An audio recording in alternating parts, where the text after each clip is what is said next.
নমস্কাৰ সকলোকে, মই ডক্টৰ প্ৰিন্সি। আজিৰ পৰা আবেলি সদায় এটা ভিডিঅ' আপলোড কৰিম য'ত আপোনালোকৰ প্ৰশ্নৰ উত্তৰ দিম। আজিৰ প্ৰশ্নটো আছিলে গাৰ্গী শৰ্মাৰ পৰা। তেওঁ সুধিছিলে যে পাইৰিয়া কিয় হয় আৰু ইয়াৰ পৰা কেনেকৈ ভাল পাব পাৰি আৰু চিমটম কি কি। পাইৰিয়া কি হয়? যেতিয়া জিঞ্জিভাইটিছৰ ট্ৰিটমেণ্ট নকৰাও, জিঞ্জিভাইটিছ মানে হ'ল আলু ফুলা। আলুখিনি ডেমেজ হয় আৰু বোন, তাৰ তলত যোনখিনি হাৰ্ডি থাকে সেইখিনিও ডিষ্ট্ৰয় হ'বলৈ আৰম্ভ হয়। তাৰ ফলত কি হয়, আমাৰ দাঁতটো লুজ হয় আৰু সৰি যায়।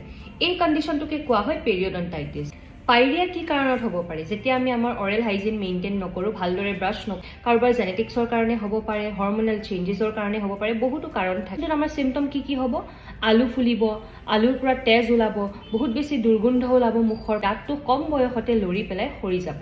দুবাৰকে ব্ৰাছ কৰিব, ডেণ্টেল ফ্লছ কৰিব, বেছি চেনি থকা বস্তু নাখাব। আপোনাৰ ডেণ্টিষ্টৰ ওচৰত যাব, তেওঁ ডেণ্টেল স্কেলিং কৰিব, মানে এই প্লেক আৰু টাৰ্টাৰবোৰ ৰিমুভ কৰিব আৰু আপোনাৰ আলু ফুলা বেমাৰটোৰ পৰা